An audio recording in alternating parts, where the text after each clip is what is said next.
BJP से मैं यही चाहूँगा कि वो एडमिनिस्ट्रेशन पे अच्छा काम करे, किसी भी फील्ड में हो, वो जात पात धर्म इन चीज़ों से उठ के काम करे। कुछ जगहों पे बहुत अच्छा काम हो रहा है, लेकिन उस चीज़ को और जो बहुत ही जो जाहिल लेवल की, निचले लेवल की जो राजनीति होती है, उस तरह की राजनीति नहीं होनी चाहिए। विपक्ष के जितने भी पार्टीज के लोग हैं उनका हमेशा से ये आरोप रहा है कि बीजेपी कहीं ना कहीं धर्मवाद की राजनीति करती है। आपको लगता है कि इसमें सच्चाई है? कुछ हद तक सच्चाई है, लेकिन ये तो हमेशा होता आया है। ये कोई बीजेपी के साथ खास नहीं है। कोई भी पार्टी होती है कुछ ना कुछ हद तक वो धर्म की राजनीति करती है, क्योंकि हमारे यहाँ का स्ट्रक्चर ही ऐसा है। क्या लगता है ये भी पर्टिकुलर टारगेट करके ही बुलडोजर चलती है या फिर सही में अपराधी पे ही चलता है? नहीं, ये तो ऐसा है, आज के टाइम में ऐसा हो गया ना, नाम किसी का लिया जाता है लेकिन वो एक रास्ता खुल जाता है। जितने बुलडोज़र मुसलमानों के घरों पे चले होंगे, उससे ज़्यादा बुलडोज़र दूसरों के घरों पे चले होंगे, आपने देखा होगा।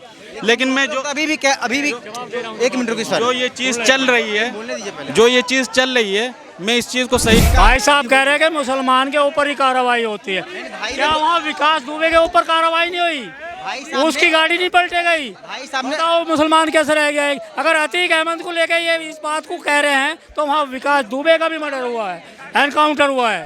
उससे बुरा हाल अतीक अहमद का था, लेकिन अतीक अहमद ने हिंदू के लोगों को कम टारगेट करा, ज़्यादा गरीब मुसलमानों को टारगेट करा, उनकी ज़मीन लूटी, उनकी हत्याएं की, उनके साथ ही बुरा किया। क्या लगता है बीजेपी जो 10 साल से काम की है, 10 साल से सरकार में रही है, बीजेपी ने अच्छा काम किया है? हाँ, कुछ अच्छे काम भी किए। पहले अपना नाम बताइए, सबसे पहले अपना नाम। मेरा नाम मोहम्मद अयूब है। अच्छा काम किया है? हाँ, अच्छे काम भी किए हैं।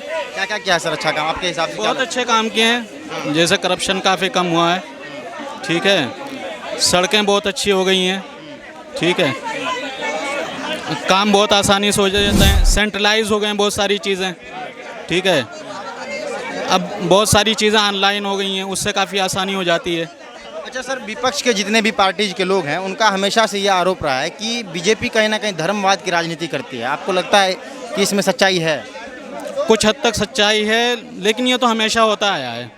ये कोई बीजेपी के साथ खास नहीं है। कोई भी पार्टी होती है कुछ ना कुछ हद तक वो धर्म की राजनीति करती है, क्योंकि हमारे यहाँ का स्ट्रक्चर ही ऐसा है, इंडिया का, ख़ास तौर पे नॉर्दर्न इंडिया का। हमारा जो यूपी बिहार और ये बेल्ट आता है, इसमें इस तरह की राजनीति शुरू से होती आई है, तो ये बीजेपी इसमें कोई ख़ास नहीं है।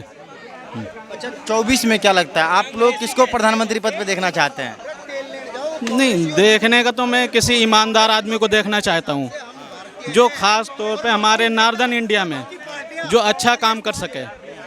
हम ऐसे आदमी को देखना चाहते हैं। जैसे फिर भी कोई 2-3 नेता का नाम गिना दीजिए जो आपको लगता है कि भारत के लिए ये नेता सक्षम है, जो भारत को मतलब आगे और ले जाएगा। नहीं, ऐसा तो मैं किसी एक का नाम नहीं ले सकता कि कौन आएगा आगे। अभी तो टाइम आगे काफ़ी है, 1 साल है तकरीबन, तो कौन होगा कौन नहीं होगा, लेकिन कोई भी हो अच्छी छवि का आदमी हो, ठीक है, अच्छी छवि का आदमी हो, जो काम करने वाला आदमी हो। अच्छा, बीजेपी सरकार से आप और अगर कुछ आपको ये मौका मिले कि बीजेपी सरकार को आप ये संदेश दे सके कि इस फील्ड में काम होना चाहिए या इस फील्ड में काम होना चाहिए, तो आपका क्या कहना होगा? बीजेपी को और किस मुद्दों पर ध्यान देना चाहिए?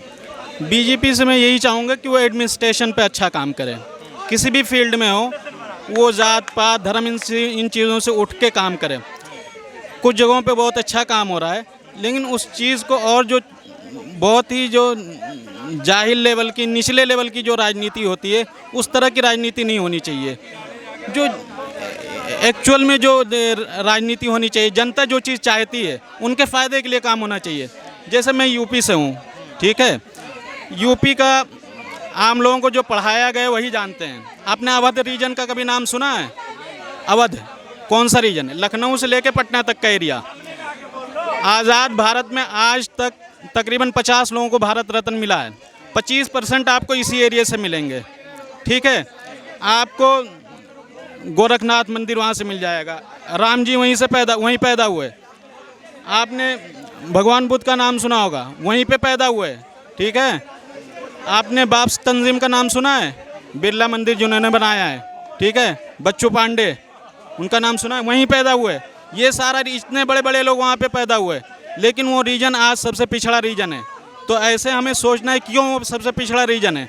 वहाँ पे इंडस्ट्री नहीं है, वहाँ पे रोज़गार नहीं है, उस चीज़ पे फोकस करना है। वहाँ पे हमने इतना ज़्यादा वहाँ पे वो पिछड़ा एरिया हो गया कि वहाँ पे आज सेंटर की मदद से वो वहाँ पे काम चल रहा है। बीजेपी जब सत्ता में आई थी उत्तर प्रदेश में, तो आप समझिए कि बीजेपी ने एक सरप्राइज ही दिया था कि योगी आदित्यनाथ को अचानक सीएम बना दिया वहाँ का। तो आपको क्या लगता है कि योगी आदित्यनाथ क्या उत्तर प्रदेश के लिए कारगर साबित हुआ अपने काम के हिसाब से, जैसा भी उन्होंने काम किया है? नहीं, जैसा उन्होंने काम किया ओवरऑल तो ठीक ठाक रहा है। ठीक है, कुछ जगहों पे मैं कहूँगा कि फेलियर हुआ है। फेलियर इस तरह से हुआ है कि जिस तरह से इम्प्रूवमेंट दिखना चाहिए था उस तरह से नहीं दिखा। उसका एक रीज़न है, अगर आप अपने पार्टी पे अपने जो मुद्दे हैं उसके हिसाब से चलें तो आप आगे बढ़ेंगे धीरे धीरे। अगर आप जो करप्ट लोग हैं, जो दूसरी पार्टियों से आते हैं, ठीक है, उन्हें जब मिला लेते हैं तो फिर उससे कोई फ़ायदा नहीं होता, क्योंकि वो पहले जैसे थे वैसे ही रहेंगे। उसकी वजह से आपकी नाकामी होती है, आपकी बदनामी होती है, आप काम नहीं कर पाते हैं। अच्छा, अभी वर्तमान समय में योगी आदित्यनाथ बुलडोजर बाबा के नाम से खूब फेमस हुए, खूब चर्चा हो रही है। कई लोग इसको गलत बताते हैं तो कई लोग वाहवाही भी देते हैं। आपको क्या लगता है, ये भी पर्टिकुलर टारगेट करके ही बुलडोजर चलती है या फिर सही में अपराधी पे ही चलता है? नहीं, ये तो ऐसा है, आज के टाइम में ऐसा हो गया ना, नाम किसी का लिया जाता है लेकिन वो एक रास्ता खुल जाता है। जितने बुलडोज़र मुसलमानों के घरों पे चले होंगे उससे ज़्यादा बुलडोज़र दूसरों के घरों पे चले होंगे, आपने देखा होगा। लेकिन मैं जो अभी भी एक मिनट रुकिए सर, जो ये चीज़ चल रही है, बोलने दीजिए पहले। जो ये चीज़ चल रही है, मैं इस चीज़ को सही नहीं मानता हूँ। मेरा मानना ये है कि जो भी चीज़ है, जो भी कार्रवाई है, वो लॉ के हिसाब से होनी चाहिए, कानून के हिसाब से होनी चाहिए, किसी के ऊपर भी कार्रवाई हो। क्योंकि आज यहाँ पे बाई चांस आज यहाँ पे बीजेपी गवर्नमेंट है, कल कोई और गवर्नमेंट रहती है, तो अगर बगैर कानून के अगर कार्रवाई होने लगी तो इसमें आखिर में परेशानी जनता ही को होगी। इसलिए कोई भी कानून, आप नया कानून बना लो, लेकिन कानून के हिसाब से ही कार्रवाई होनी चाहिए। ठीक है सर, बहुत बहुत धन्यवाद मेरे से बातचीत करने के लिए। भाई साहब कह रहे हैं कि मुसलमान के ऊपर ही कार्रवाई होती है, क्या वहाँ विकास दुबे के ऊपर कार्रवाई नहीं हुई? भाई साहब उसकी गाड़ी नहीं पलटे गई? भाई साहब ने बताओ मुसलमान कैसे रह गया? अगर अतीक अहमद को लेकर ये इस बात को कह रहे हैं तो वहाँ विकास दुबे का भी मर्डर हुआ है, एनकाउंटर हुआ है, और अतीक अहमद को तो गुंडे ने मारा, बदमाशों ने मारा, उसका तो एनकाउंटर भी नहीं हुआ। लेकिन विपक्ष आपने जिस विपक्ष की बात होती है, मैं सुन ले, मैंने सुनी है जब भी मैं बात कर रहा हूँ। इन्होंने बोला क्या, पहले सुनिए मेरी बात को आप। इन्होंने बोला कि बुलडोजर हिंदू पे भी चल रही है, मुस्लिम पे भी, लेकिन इनका कहना है कि ऐसा मैं बुलडोजर की बात कर रहा हूँ, मैं अलग चीज की बात नहीं कर रहा हूँ। बुलडोजर की बात सर, बात सुनो, अगर अतीक अहमद पे बुलडोजर चलता है तो विकास दुबे पे भी चलता है। कौन कह रहा नहीं चलता? क्यों बराबर की नहीं हो रही? कौन कह रहा कि एक ही समुदाय को दबाया जा रहा है यूपी में? मैं मेरठ से आता हूँ, मैं भी उत्तर प्रदेश मेरठ का ही हूँ, रविंद्र आर्य नाम है मेरा। मुझे अपनी यूपी के बारे में पूरा पता, कहाँ क्या हो रहा, कौन सी दोहरी राजनीति हो रही है वहाँ। आपको लगता है कि बुलडोजर ही चलना चाहिए? कानून व्यवस्था को लेकर के लोग सवाल उठाते हैं, तो आपको लगता है कि बुलडोजर ठीक है? मेरे से जो विकास दुबे था उससे वहाँ के आसपास की सारी जनता परेशान, किसी की प्रॉपर्टी लूट ली, किसी का मर्डर कर दिया, किसी का कुछ कर दिया। उससे बुरा हाल अतीक अहमद का था। लेकिन अतीक अहमद ने हिंदू के लोगों को कम टारगेट करा, ज़्यादा गरीब मुसलमानों को टारगेट करा, उनकी ज़मीन लूटी, उनकी हत्याएं की, उनके साथ ही बुरा किया। अगर आज वहाँ का मुसलमान खुशहाल है और तालियां बजा के गवर्नमेंट का स्वागत कर रहा, और विपक्ष की बात चल रही है यहाँ, देखो आदमी ऊपरले मन से कुछ ही कहते रहे लोग, जब तक दिल से आवाज़ नहीं निकलती, जब तक आदमी की आत्मा साफ नहीं होती, ना दिमाग साफ होता। वो सारी देन विपक्ष की थी, विपक्ष का ही वो मंत्री था, संसद में विपक्ष ने बैठा रखा था, पाकिस्तान से सीधे कनेक्शन थे, आतंकवाद के कनेक्शन थे, भारत गवर्नमेंट ने उसको आतंकवाद घोषित कर रखा था।